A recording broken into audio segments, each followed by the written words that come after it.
Good morning. Last night we received for the first time the text of the McConnell resolution that will govern the trial. And we could see why this resolution was kept from us and from the American people. This is nothing like the process that was used in the Clinton trial.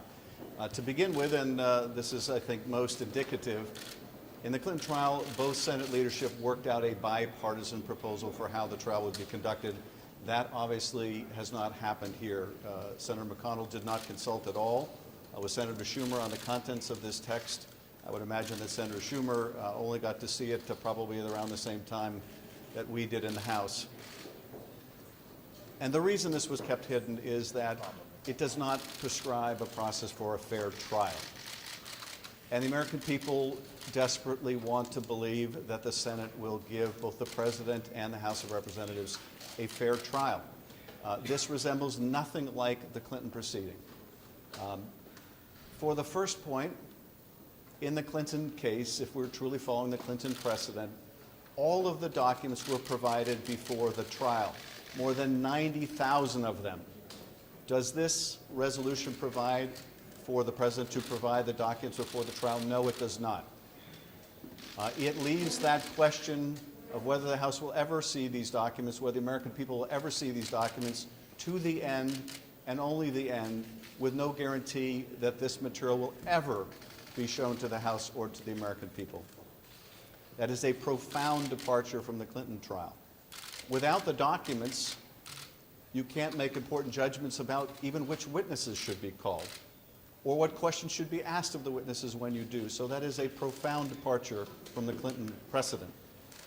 On the subject of witnesses, it is also a deep departure from Clinton, where all of the witnesses testified before the Senate trial. The issue in the Clinton trial was not whether they would testify. They had testified already. They had been interviewed already, some dozens of times. The question in the Clinton trial was, will they be recalled? Will they be required to testify again?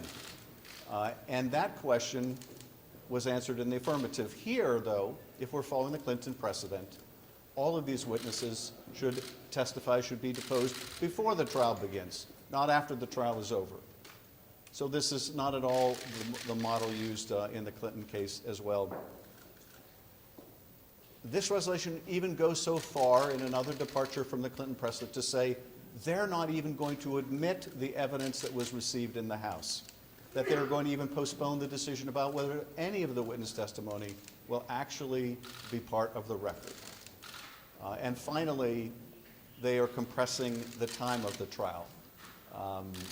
Whereas the Clinton trial, managers had 6 hours a day to present over a course of days, they're now presenting that we double the amount of time each day so that the proceedings can conceivably go well into the night when apparently Senator McConnell hopes the American people will not be watching.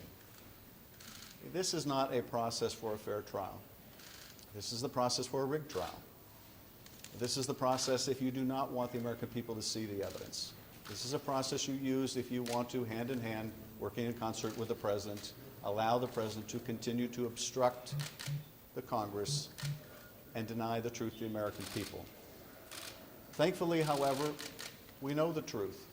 The evidence is already overwhelming, and that evidence is that the President abused the power of his office, withheld hundreds of millions of dollars of needed military aid to an ally at war in order to coerce that ally into interfering in our election. And then when he was caught, obstructed the Congress to cover it up. That truth is inescapable, no matter how McConnell wishes to structure this trial.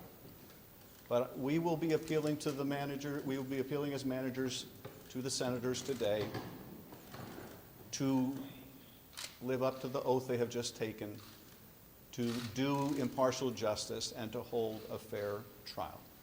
And we're happy to respond to questions. Mr. Chairman, do you think you need... Let me add something here. I just want to add that this fixation on the Clinton precedent is weird.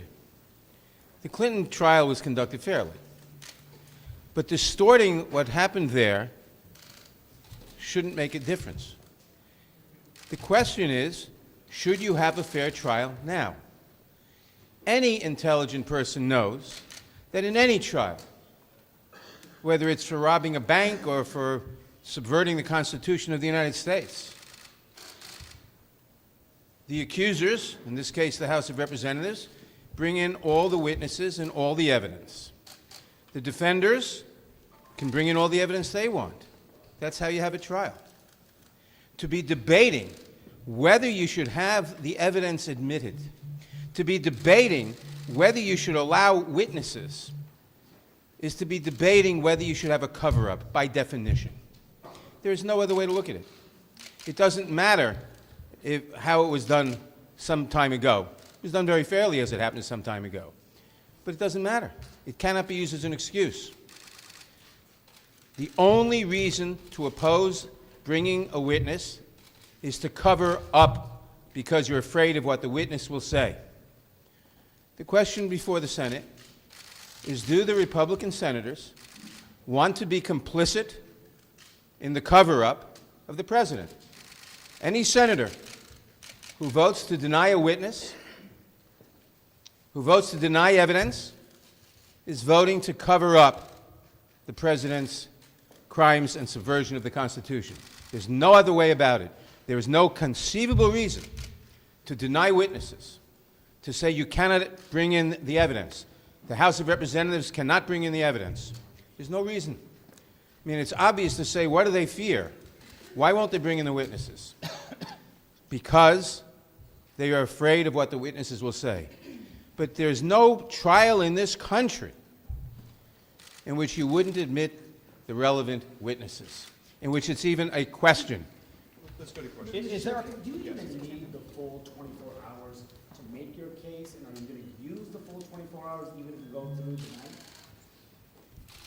You know, that will be a decision that the House should make, not that the senators should prescribe to go late into the evening.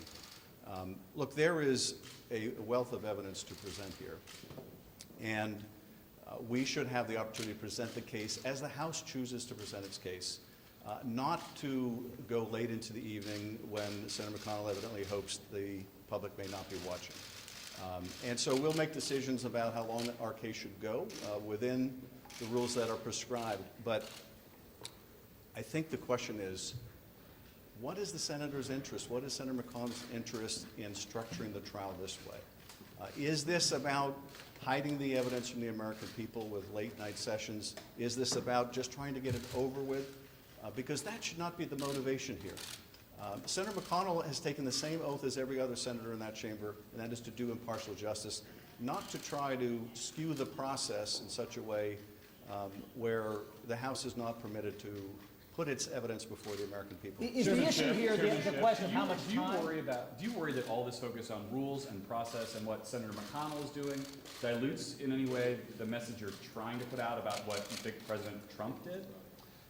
No, because look, this is part and parcel of an effort to cover up the president's misconduct. That was the whole object that is charged in Article 2 of the impeachment articles.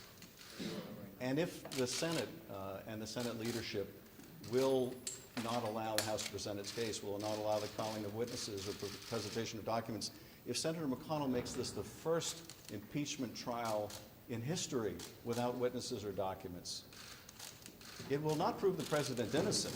It will merely prove the Senate guilty of working with the president to obstruct the truth from coming out. And so I do think that by structuring the trial this way, it furthers our case that what's going on here really is a cover-up of evidence to the American people. How do you say the next time for this, that House should What would you present? like to hear from the most through your prayer? Well, and I'll ask some of my colleagues to add on as well. But look, there are a number of key witnesses I think that we know even at the outside of the trial should be called. And there are people like John Bolton and people like Mick Mulvaney. There are people like Michael Duffy and Mr. Blair and others. But if we're proceeding in a logical fashion, if we're truly interested in a fair trial, the first step ought to be the production of the documents. Those documents will reveal precisely who the most important witnesses are. And they may be those four, and it may be others as well. Let me just give one illustration of what's being hidden from the American people. We have text messages where high-level people in the diplomatic corps are asking each other, are we really withholding military aid?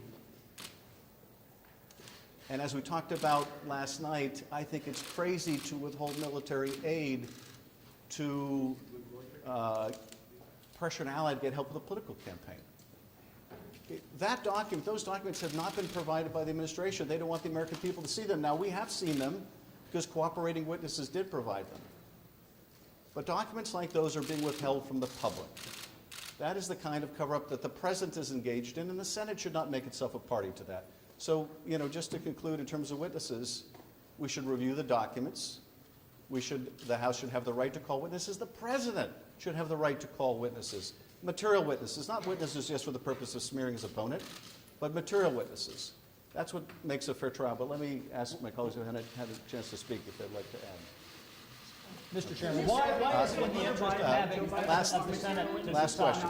Mr. How much Chairman, is it how many hamstring you pages? to not be able to know which witnesses and documents are going to be admitted while you're making your case? Well, it's as if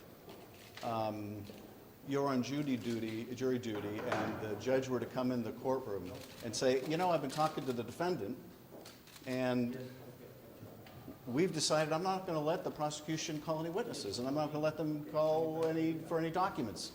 I'm only going to let the prosecution read from the cold record in the grand jury. And even then, we won't necessarily decide. You can consider that as evidence.